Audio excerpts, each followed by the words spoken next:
faceoff. Shoots it deflected right in. Pietrangelo save rebound. Stopped by Pietrangelo. I don't believe that save. Neither does Peter Stastny.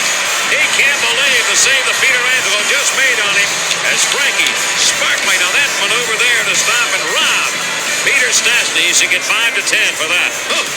Hello and welcome to episode 121 of Tendy Talk, presented by the Hockey Podcast Network and the BLPA Podcast Networks. I'm your host Joe, better known as Wash Up Goalie on social media. This week I chat with NHL Hall of Famer Mike Vernon's son Matt, who plays for the Jacksonville Icemen in the ECHL, and I had the pleasure of seeing play in person when they were in Atlanta. We talk about his hockey journey, being the son of a well-known goalie, and so much more. So, without further ado, let's get to the conversation with Matt. Matt, hey, thanks for joining me on the podcast. It's fun to get to talk to you in person. It was funny, I think I said the messages were going back and forth. I went to my first Gladiators game since moving down to Atlanta and got my seats behind the visiting goaltender and saw you come out and saw the familiar last name. I was like, I wonder if that is, and sure enough, at that point, it's like, well, I got to see if I can get him on the podcast. So thanks for joining me. Yeah, of course. No worries. Yeah. So, but fun time of year for you. You guys are, starting the playoffs. If I'm not mistaken, you're playing Florida, right? Yeah, that's correct. Yeah.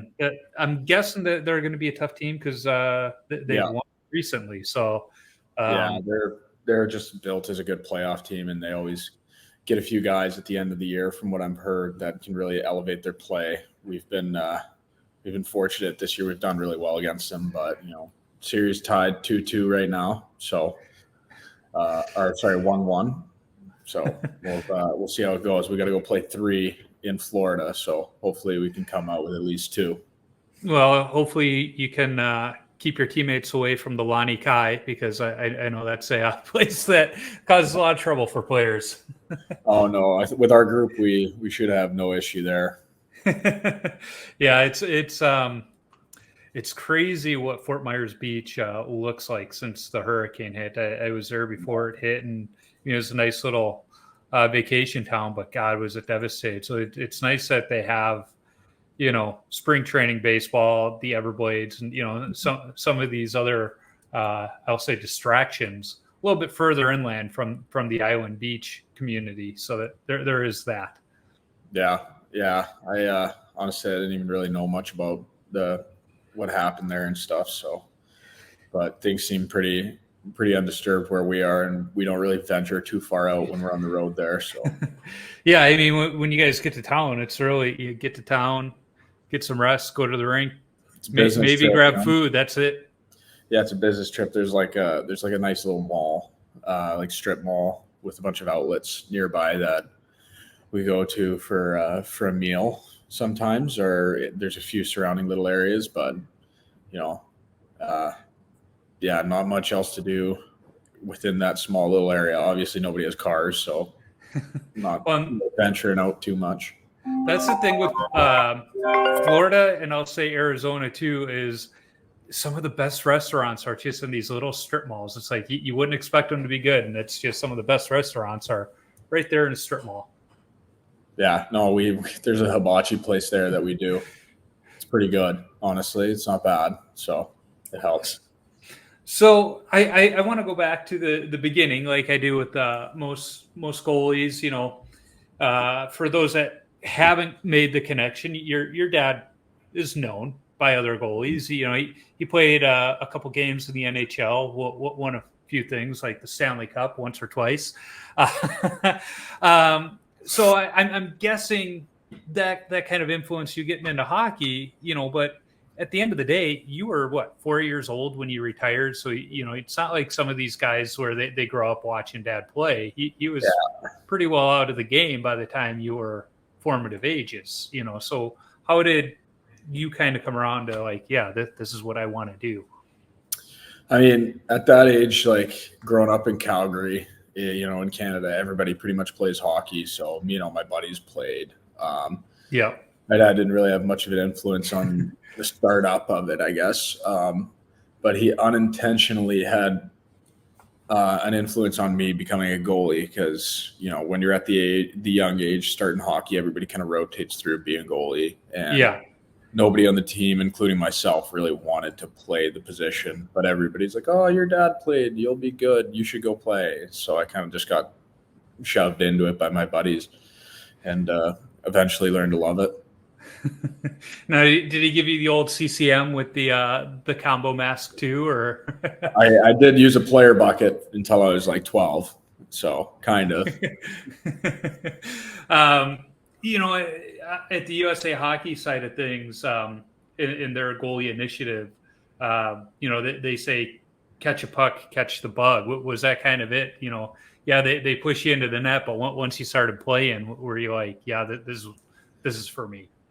I didn't quite love it right off the hop, honestly, and I wasn't very good at it either. I kind of learned to love it over a couple of years, but I did stick with it eventually, and then I had doubts about it at a certain point when I was 11 or 12, and then I just kind of stuck with it and kept enjoying it. I was pretty bad at hockey at that point. I was playing definitely lower level at that point, but I got my break when I was like 14 years old and kind of just kept plugging away at it.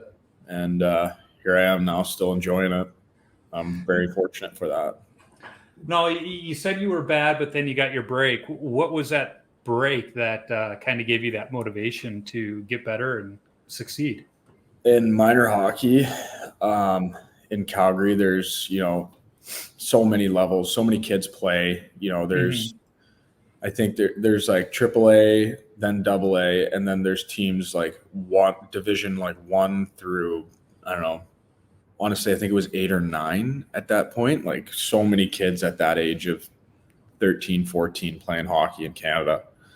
And I was on like I was on like Division 3. So I was on the 5th best team you could play my first year, Bantam, my first year U14. Or I think it's U15 now. I don't know. They kind of changed it up.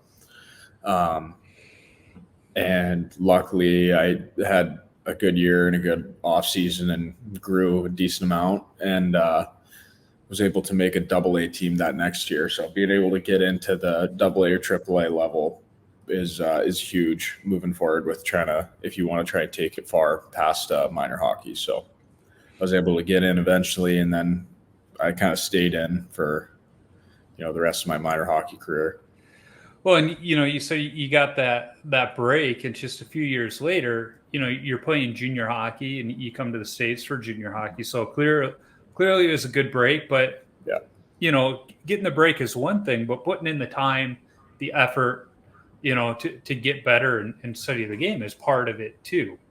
Yeah, for sure. I got a lot to thank with both my parents helped me out a lot. Like my dad helped me a lot with the mental aspect, whereas my mom signed me up for a lot of skating sessions. And, I was always really athletic, but didn't really know how to translate that to the position. So doing a lot of one-on-one goalie sessions, she brought me out to a lot of those and signed me up for them. And that made a huge difference. And then having my dad help me with just how to think the game also was able to really push me up to where I am today.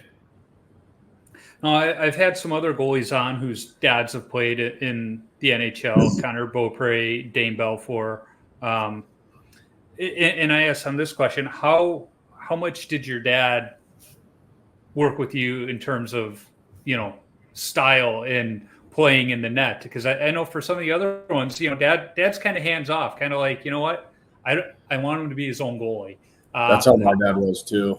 Yeah, he was hands off. Like I'd look to him sometimes in the stands, and if he thought something was really wrong, he'd say, get your gloves up, or like come out, like challenge more if I was too deep. But a lot of the time, he's trying to get me to stand with my feet together against the post on sharp angle shots. So he, for a long time, he didn't really understand how different the game is and how to play in like as a modern goaltender. And through watching, he's learned a lot. Now, if he tells me about how to do certain things in the net, I listen to him because he understands the new ways of goaltending. Mm-hmm. So there's a lot, like we bounce a lot of stuff off each other after each game. You know, he does a great job, and I'm really lucky. He watches pretty much every game. So he's become like a really, really big asset to me over the past few years. Well, you mentioned something interesting there about, the modern game compared to when he played. I came up in the era that he was playing. I grew up in the 90s. As a Blackhawks fan, I didn't enjoy him too much with the Red Wings, but I had a lot of respect for him. But I loved watching him play. That was the thing is goalies.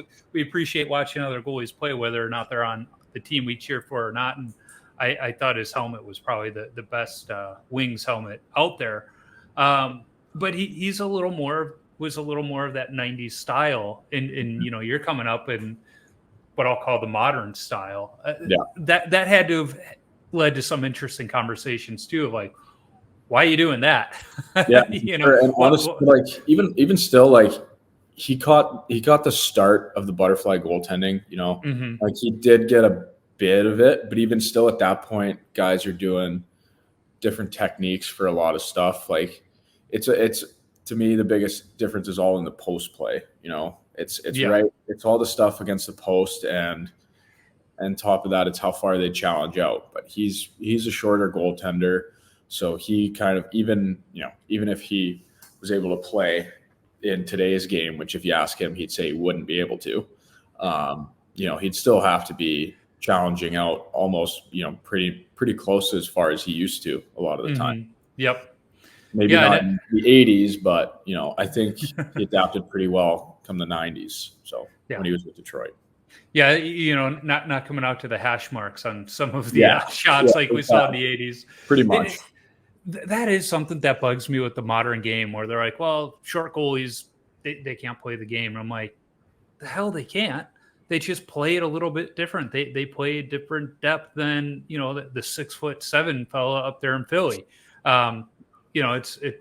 They just have a different way of playing, and they're just good. I mean, your dad made it to the Hall of Fame and won Stanley Cups, and with his size, not saying he couldn't do it today, he would just learn to play the position slightly different, but he'd still have that athleticism. He'd still have that fight that got him to where he got back in those days. Yeah, I mean, there's examples of it in today's games. Like, there's a few guys that are 6 foot, like Alex Leones, and then there's also UC Saros, who's it's 5'11".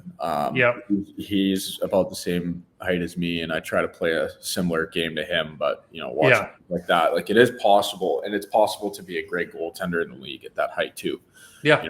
Like UC Saros is an absolute stud. He's one of the few guys that's like still a true workhorse goaltender. League, playing 60 plus pretty much every year the last like 5 years or something. Like, it's very possible. You just have to be that much better with certain things, and you have to be so athletic now to be able to do that. Like it's one of the reasons why a lot of those European goalies are starting to dominate a bit more than North American goalies. Like they base goaltending at first on athleticism, and then kind of switch it over and start working on skating technique. But they really develop athleticism, which it makes a huge difference.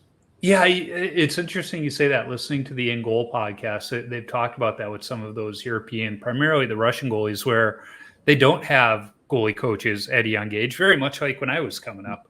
So you're just kind of stuck to figure it out on your own, and you develop that athleticism of just throw anything out there to stop the puck. And then, around the middle school age, you get maybe that first goalie coach, and it's like, okay, here's some of the foundations of goaltending. That those are things that haven't changed from the days of Tony Esposito to today, where it's, stick on the ice, square to the puck, depth, angles, all of that. You start learning some of that, and it's like, whoa.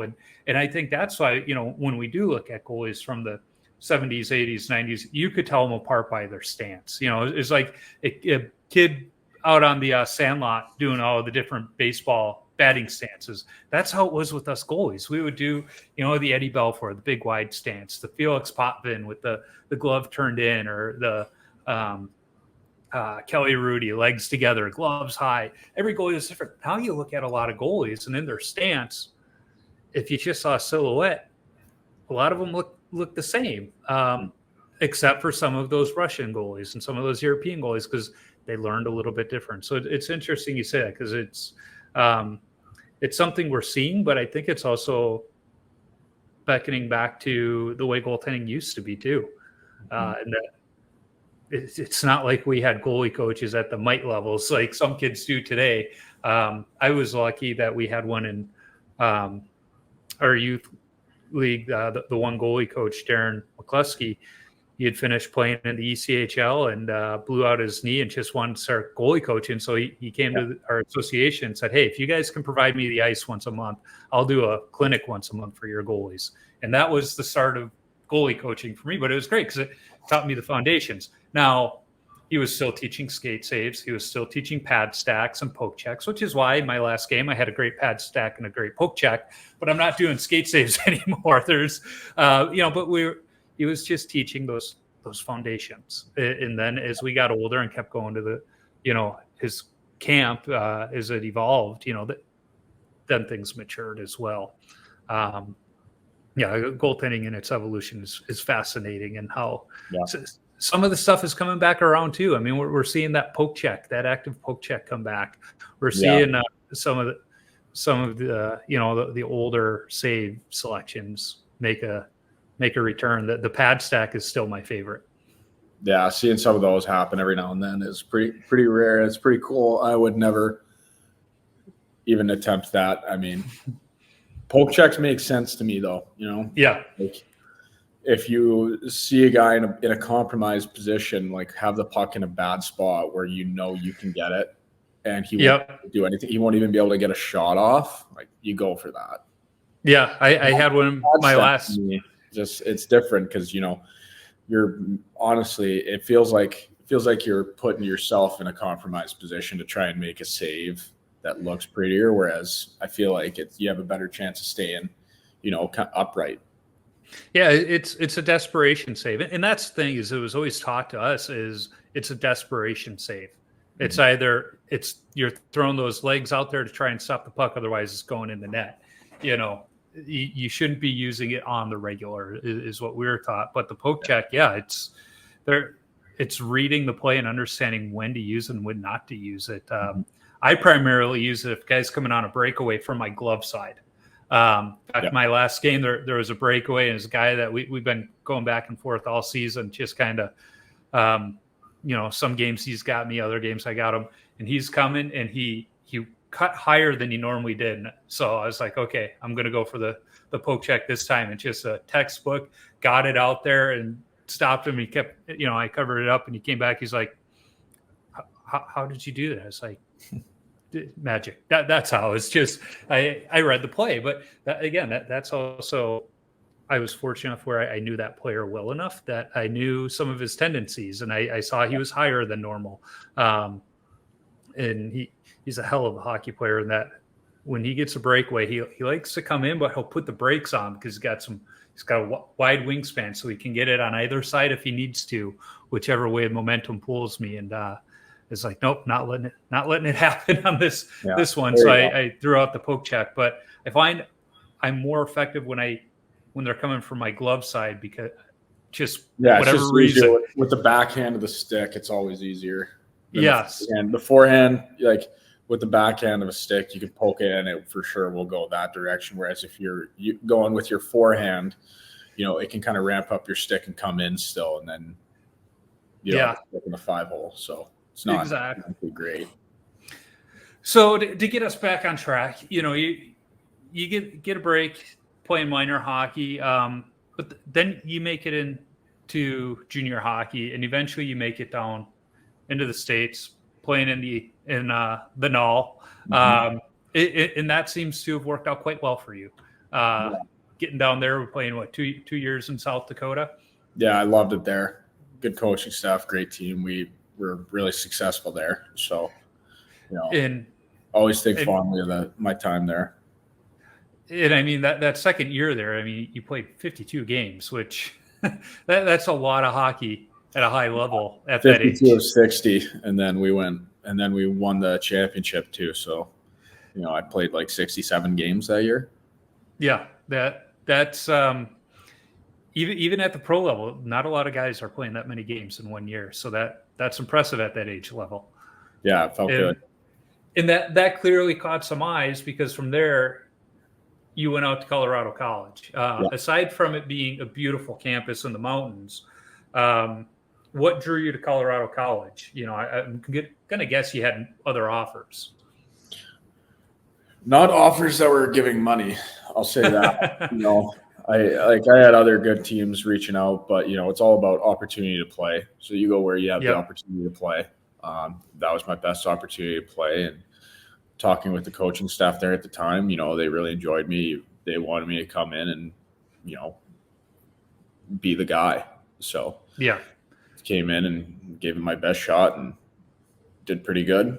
I mean, for freshman year, I had a good year.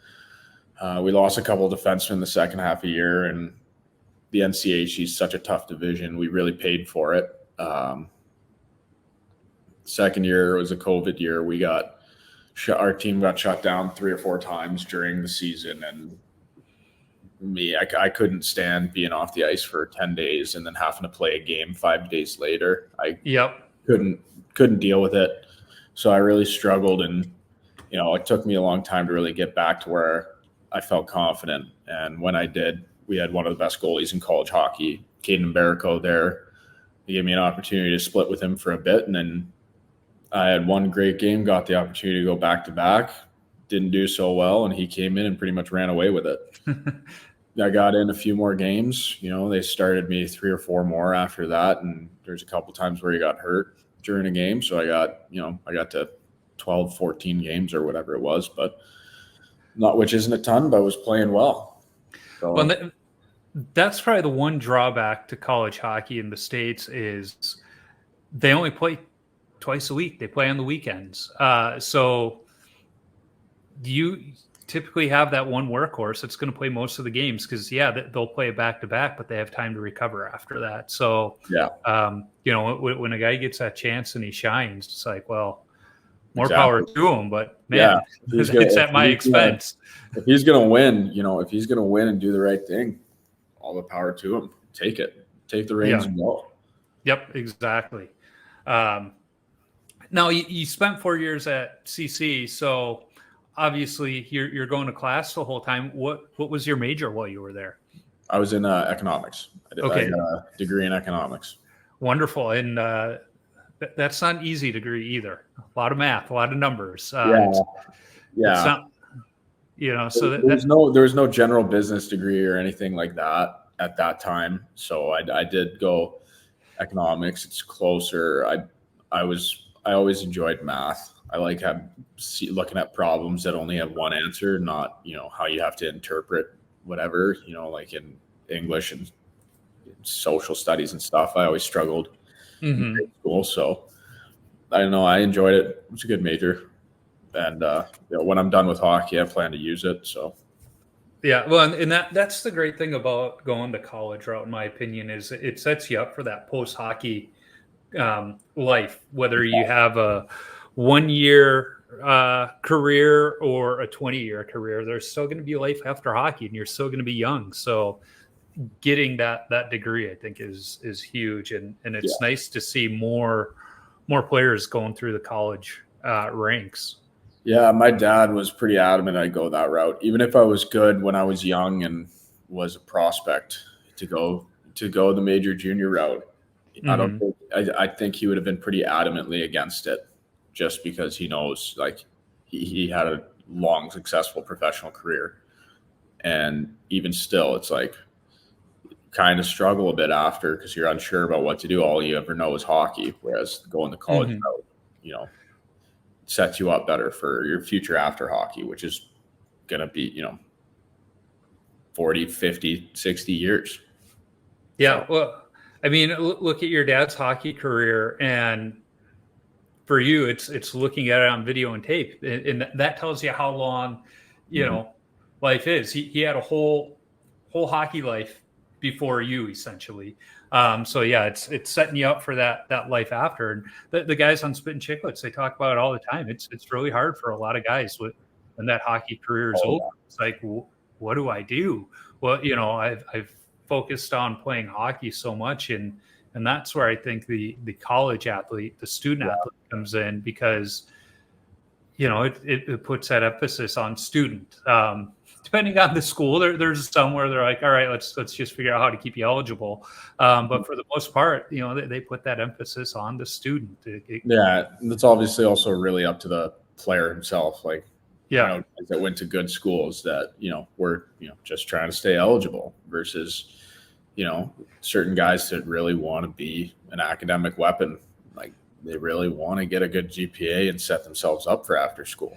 So yeah, it's definitely something that I think all young goaltenders, all young athletes, the value of school, whether you're a star or not, is there, because even look at some of the guys that have done well in sports. Michael Jordan, for example, brilliant businessman, greatest basketball player, but also a brilliant businessman. He's made more money in business than he has in basketball, and that's saying something.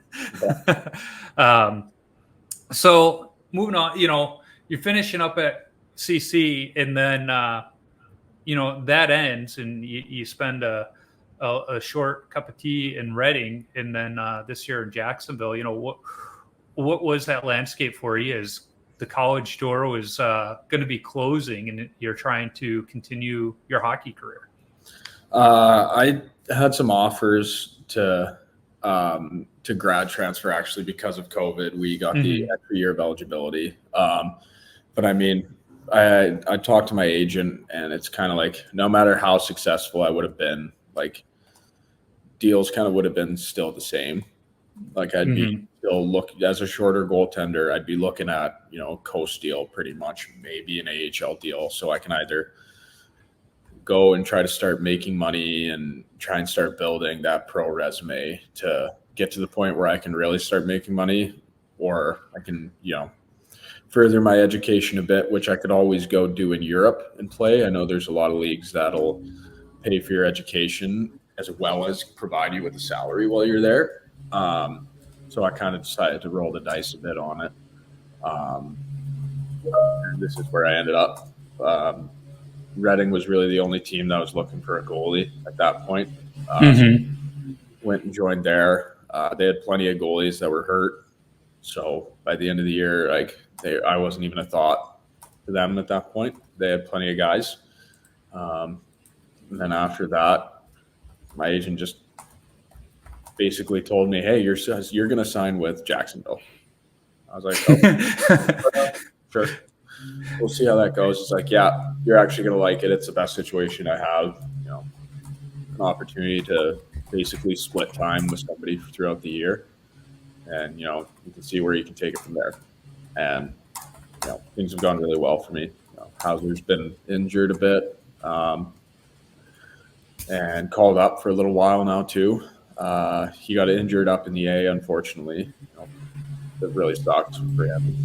Got the MCL injury for sure. But it does, in unfortunate circumstances, it opened up more playing time for me. So yeah, and more playing time. I mean, you got 40 games in the regular season, so there's definitely opportunities there. And in the game I saw you play, I mean, you were solid. I know Atlanta kind of struggled this year, but you played a nice game against them, and Gustavs was on the other end. And I mean, he had a great year on a team that was not so great. So he's a good goaltender. He's a great goaltender.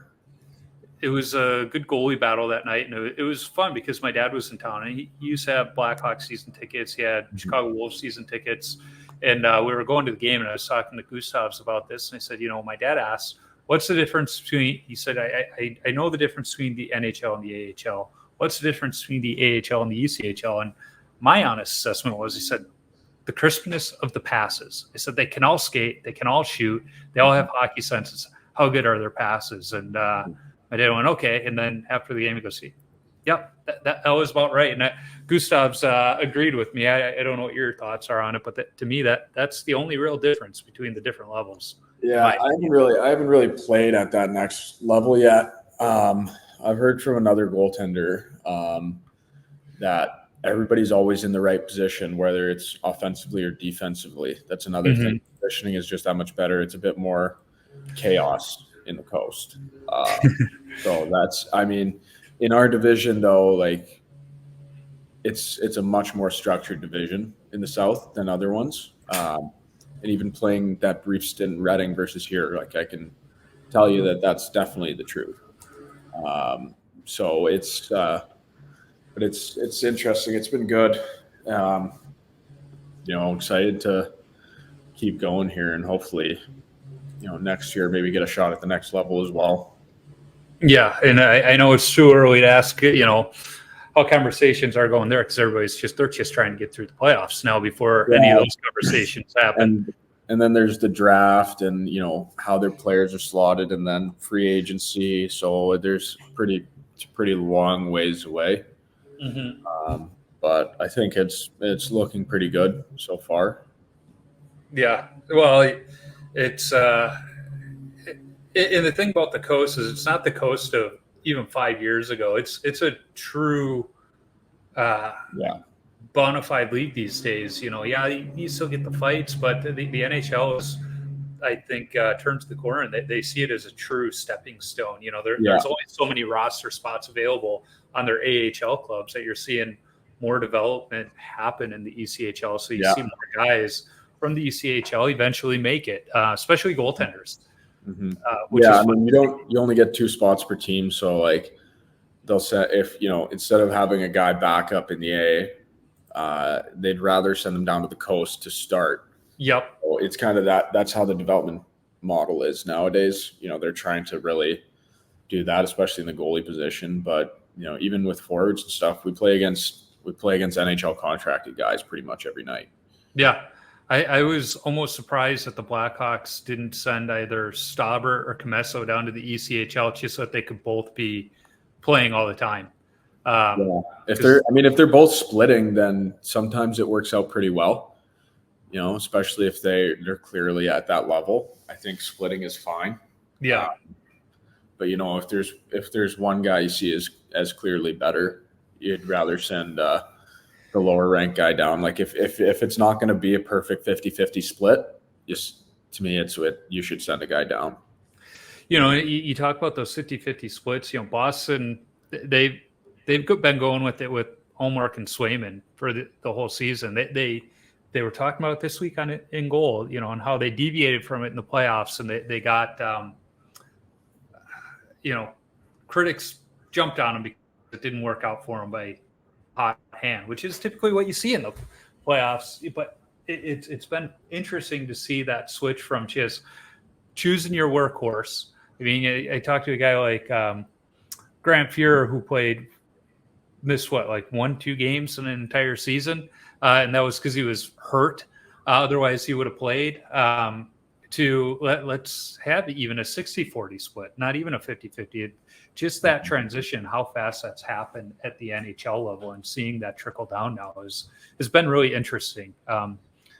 Seeing it even trickle down to the Minnesota High School Hockey League state tournament, there was the one school that was just rotating, Matamita, my kids' old school before we moved to Atlanta, and they were rotating literally every game. The one kid had a great semifinal or quarterfinal game, semifinals game. They went to the other goalie because that's what worked for him all year. Did it work out for him? No.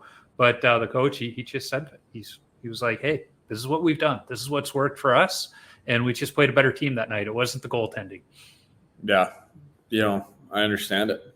Yeah. That's the way it's got to be. But at the same time, we're all a little bit selfish, and we all want to play every game. Absolutely. So there's that too.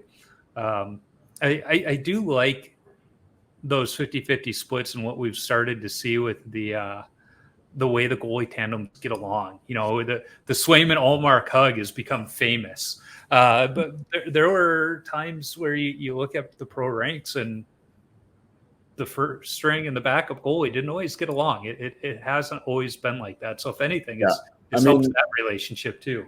In today's game, like my dad sent me an article on it. Like the backup goaltender is becoming more important, but it's still about being a great guy. Like that's the reason why backup goalies will stick around in one spot is they're a good human being. Like they're loved in the locker room and everything. And, they can still do their job. There's hundreds of goalies, in my opinion, that can do that job. But, only a certain amount of them are going to be, the full package where they're a good guy. They can step up when needed to. Yep. And, I think that's an important quality to have. And so does my dad. He's talked to me about that before. So that was my college career. I was a third string JV goaltender, and I was like, hey, I know I got to have a fast store. I got to be funny on the bench, and I got to know when to make comments in the locker room and when not to, and just be a beast to play against in practice. And that was my third string goalie, Jake Bagley, in Colorado College. He's a beauty, and he's probably one of the best practice goalies I've ever met. He's unbelievable, and as soon as a small area game comes around where it's a competition, he's lights out. Yeah, and I remember asking my goalie coach, he's like, what the heck did you guys see in me, and why did you keep me around for 4 years? And he basically said that. He's like, it's about more than the game. It's what do you bring to the program? He goes, yeah, there were other goalies in tryouts that were better than you, but were they going to be the right fit for the team and give us what we needed? Were they going to accept that role of being the third stringer, even though, like they wanted to play more? No, they were going to throw that hissy fit. They were going to be the bad teammate. And he's like, it's more than that. And, I digress. We kind of went down a rabbit hole there. One question I've asked, some of the other goalies whose dads have played in the NHL is, what kind of shadow did that carry over your career? You come in, people see that name, and automatically there's the comparison, and it's like if you're not playing the same style as your dad, or you're not putting up the same numbers of your dad, what does that look like? I went such a different route, and like my minor hockey career, where I disassociated myself from it pretty early on. Like he was always like the number one guy, such a stud from day one, pretty much. And I wasn't. So I was kind of just enjoying myself and playing hard, working hard, doing what I could, and kind of kept with that throughout the entire time, even still where I am.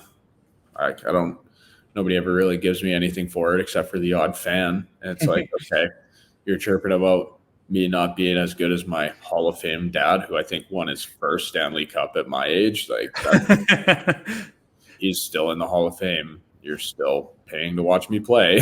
So, yeah. Like, whatever, man. Just laugh it off usually. I think it's funny. Yep. Well, and I remember talking to Dane Belfour, and I think he said when he was playing juniors, he was somewhere, and he said one of the best chirps he got was actually because of it. And they said, Eddie, the Eagle, you're playing more like Eddie the Seagull. And he's like, it's just funny, but yeah, it's you're a different person than your dad. And it's other than, I would say, Ken Griffey Jr., who wound up being better than his dad. There's not many guys who come out and are the same way as their dad. I loved there was the great TSN, I think it was, put the tweet out there, the Hockey News, what's your excuse for not making the show? And Jude Hall put out there, my dad and grandpa combined for over, I think it was 1,300 goals, and I chose to be a goalie. It was like he got completely out of the shadow of his dad and grandpa and went the goalie route instead. It was like, and God love him for it. Which I was talking to Eddie Belfour about it, and he said he just loved the fact that Brett Hall would bring his boy into the locker room, and he wasn't even his kid's favorite player. It was the goalie. That's hilarious. Yeah, he's like does not even amused by his dad. It's the goalie, and so yeah. So I ask every goalie I've had on the podcast the same 10 questions. And the first one is, what's the craziest coaching moment from your playing days where a coach just lost it? Oh, man. I think it was with my first coach at CC before he got fired. We were really struggling, and he basically was comparing how, college hockey is nothing compared to the real world, where you're going to you can lose your job the next day, if you don't perform, Yeah. something like that. I've been lucky where I haven't really had anything too crazy, I'd say. I've been fortunate enough to have a lot of good coaches. So I think that's probably the one thing we're seeing too in hockey is more coaches have a filter, not as many Mike Keenan type guys who are just going to lose it. And it's not so much as them losing it, but going coaches will be. I've had coaches voice disappointment instead, and that is, it's obviously way less aggressive, but just as effective, if not more. Yes. So there's just different ways to get the exact same reaction that are a lot healthier.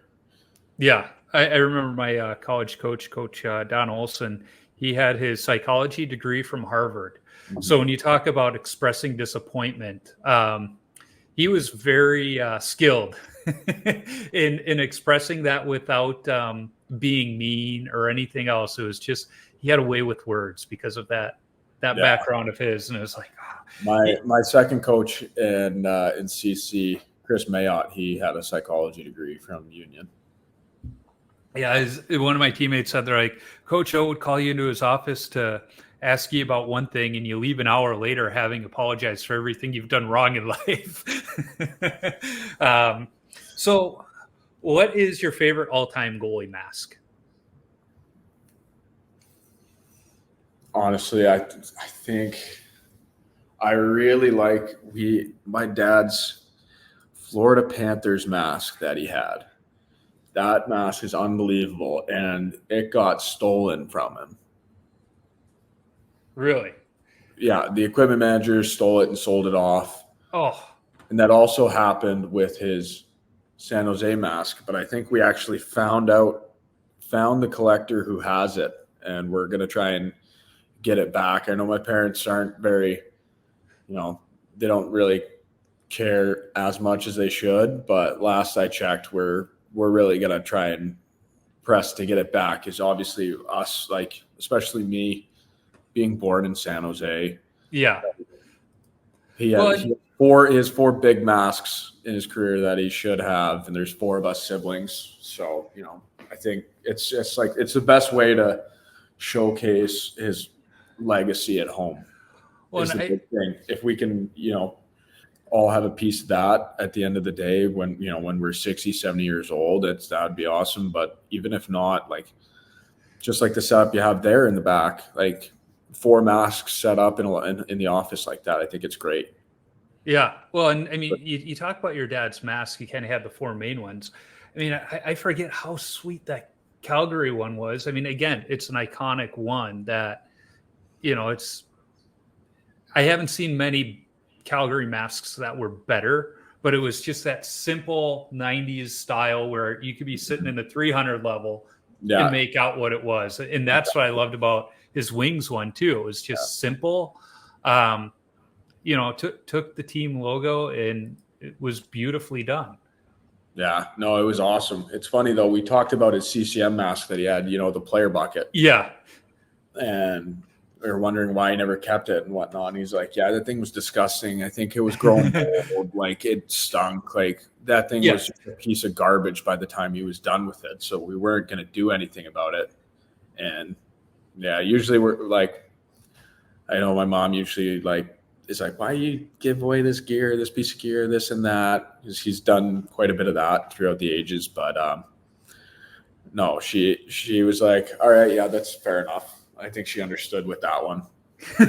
Yeah, get that stinky thing out of here. Yeah, and I mean, your dad even wore one of my favorite blockers, that Vaughn in Detroit that just had the V on there. It was that was, I had that blocker. again, one of those where it's like, where is it? I don't recall getting rid of it. So I don't know if when I moved out and mom and dad saw it sitting around and in the garage and it's just stinking up, they're like, you don't use this anymore. You don't need it. So what is your favorite rink that you've played at?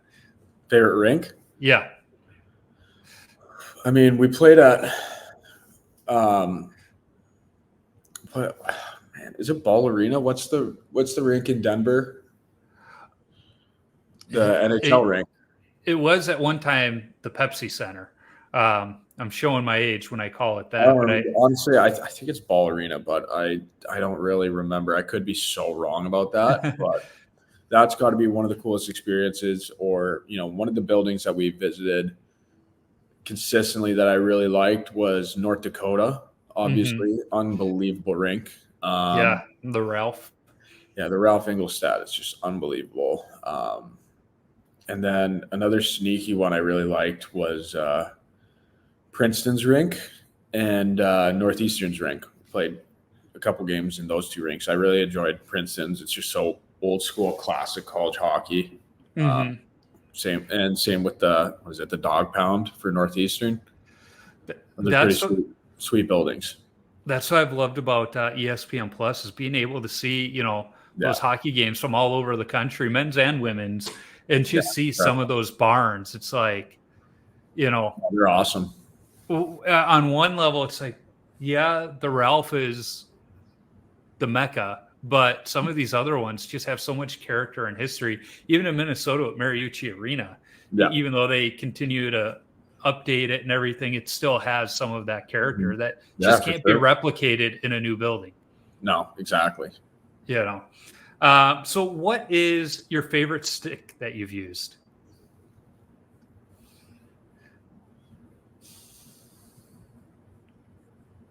I used Bauer Hyperlights in college near the end of my career. Couldn't use Bauer's here, so that was tough, but I like the Bauer Hyperlights. I mean, they just keep getting better. Like I remember when they started coming out with composite sticks, fiberglass in them. Like the first few years, they kind of stunk, and then they got pretty good. But like in juniors, I was using the free Vaughn wooden sticks that they were giving me. I was fine with that. But the composite sticks that I got at school were the best for sure.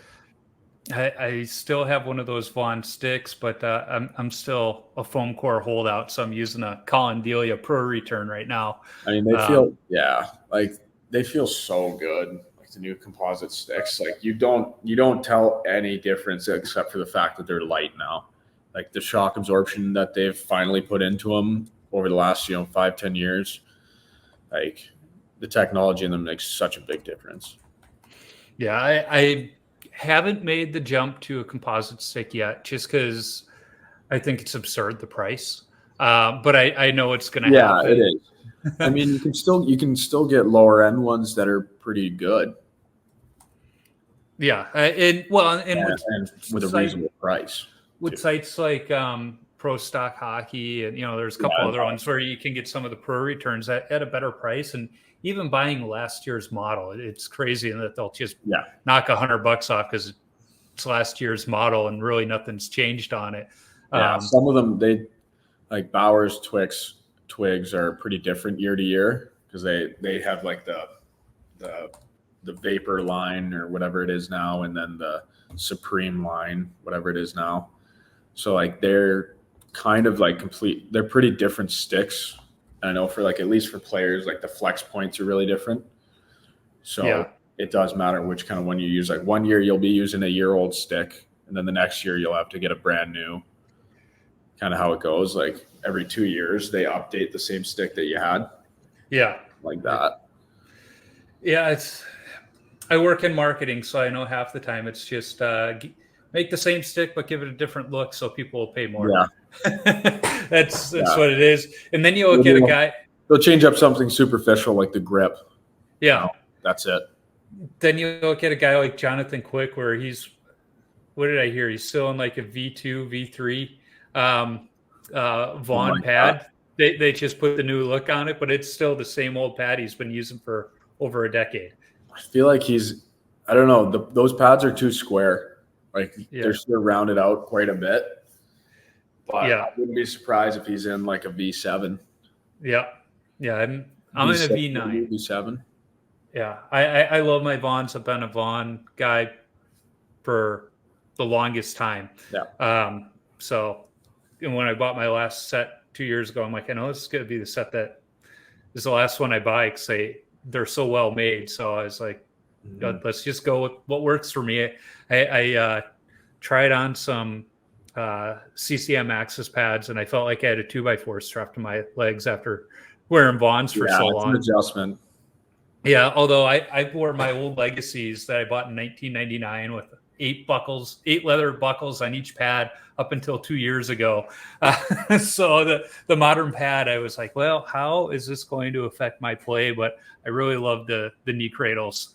My knees are loving it. Wish I had it 20 years ago. So what's your favorite youth hockey memory?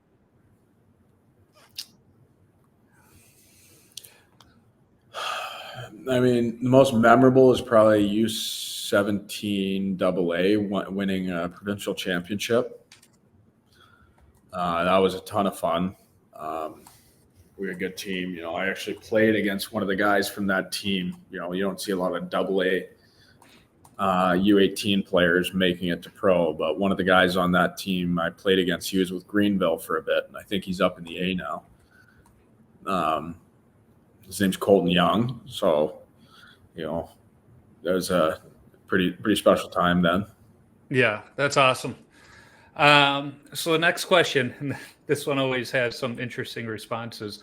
What is the best chirp you've heard on the ice, off the ice, directed at you, not directed at you?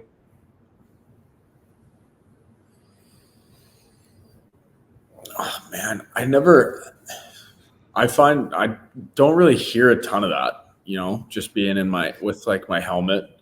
Yeah, it's stuck with our own thoughts. Yeah, like I pretty much just tune out all the noise. Yep. You know,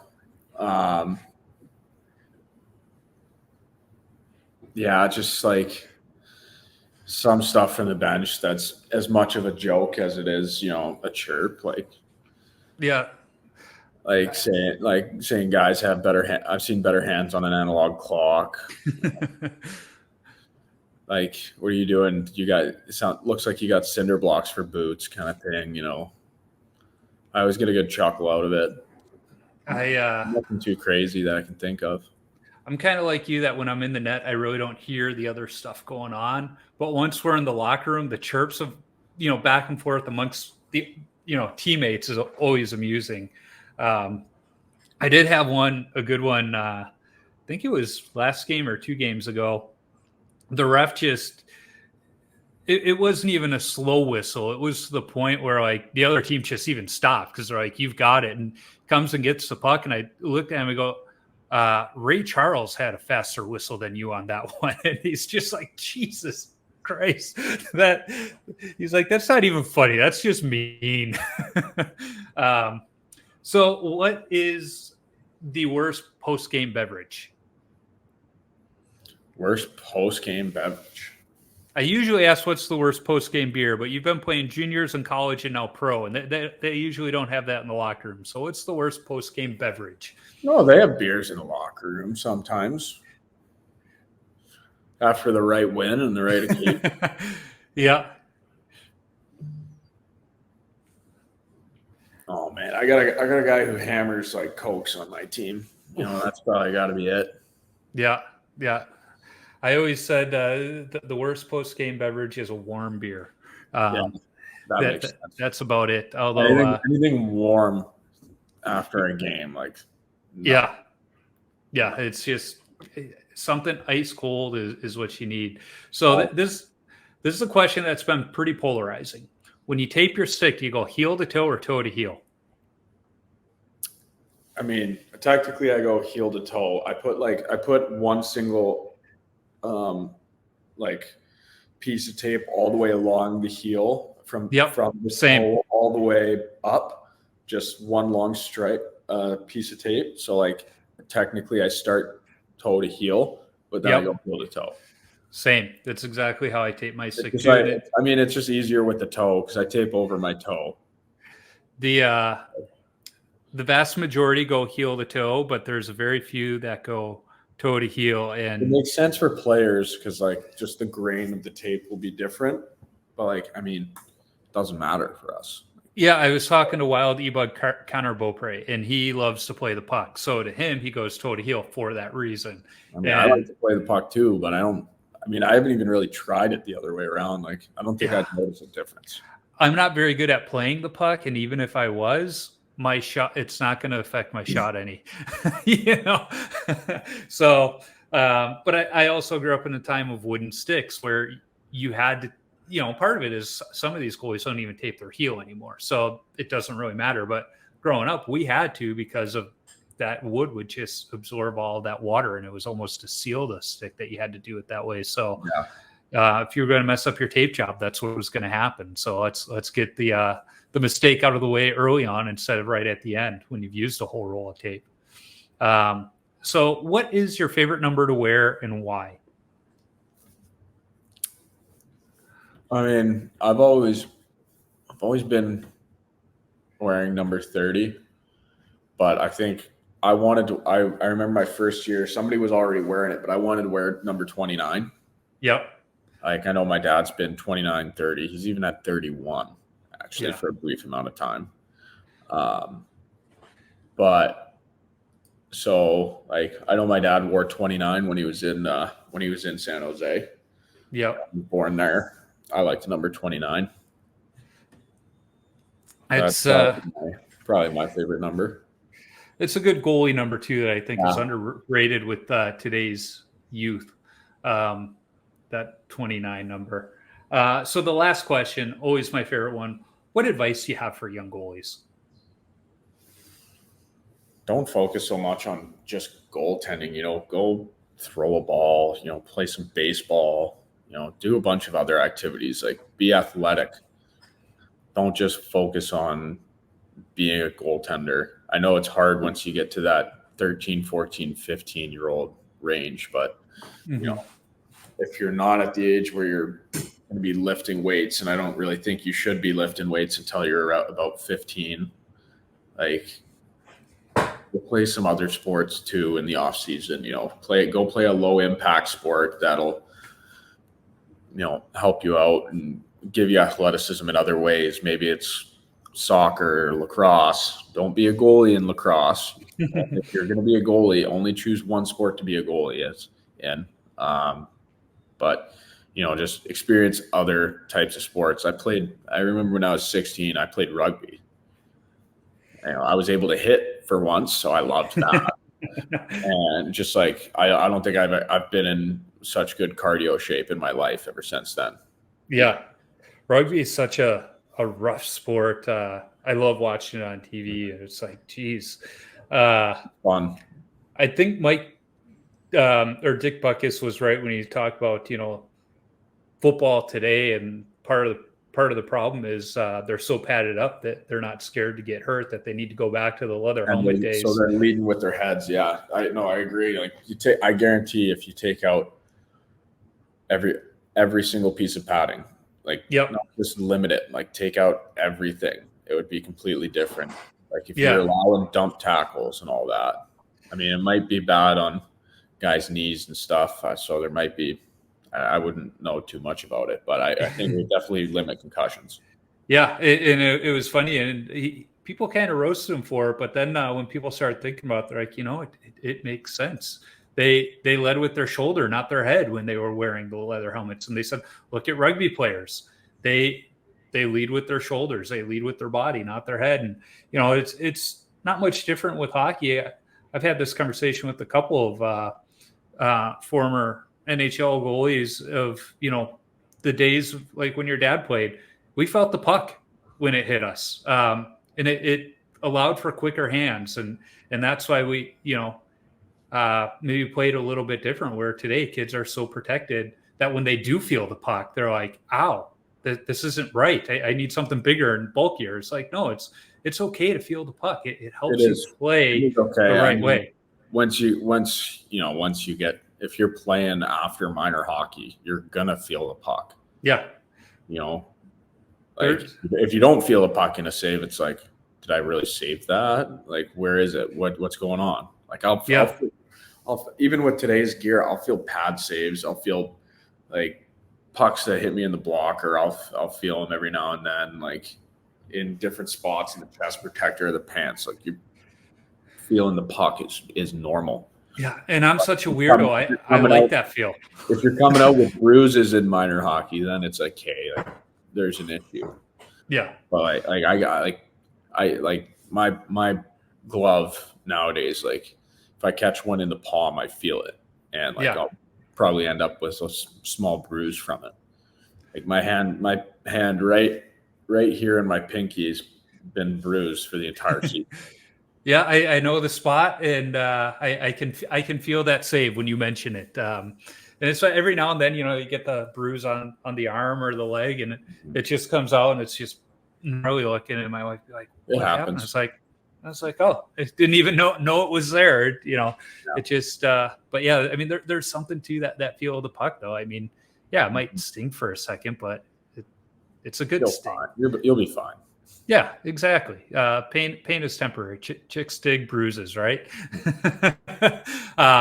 Well, Matt, I appreciate you taking time out of your day, especially, you know, as you kind of got the playoffs going on. It's been fun chatting with you. Likewise. If you're still in the ECHL next year, and hopefully you've moved up, because I know that's the goal. But if you're still in the ECHL next year, I'll try and catch you as you come through Atlanta. Yeah, for sure. Sounds good. Awesome. Well, have a great rest of your day. Thank you. You as well. All right. Thanks. All right. Cheers.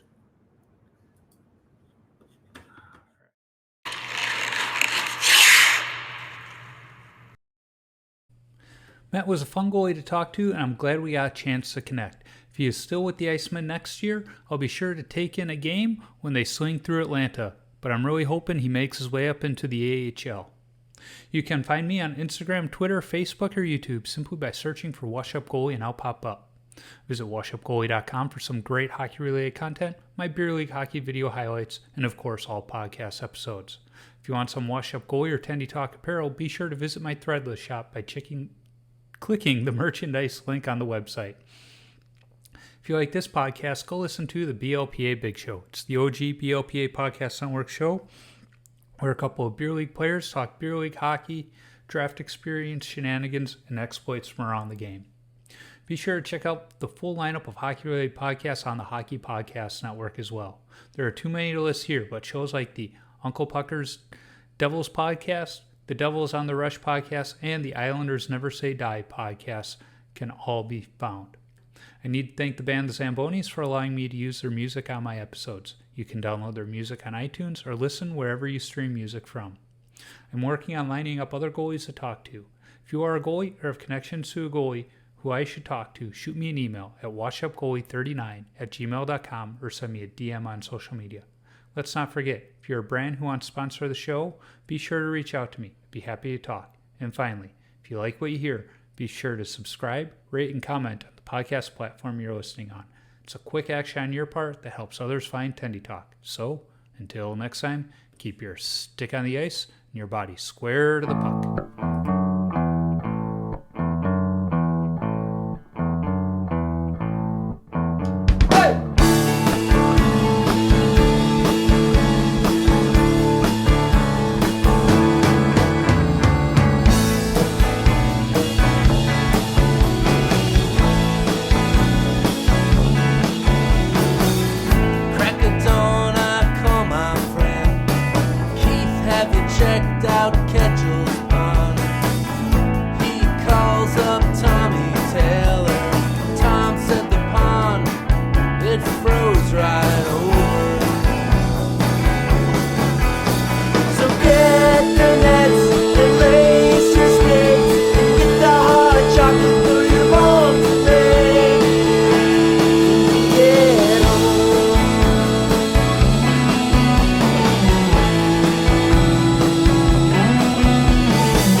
Yeah, Dave. Hey, have you checked out the pond today? It's funny you ask. I was just down there this morning. Yeah, any good news?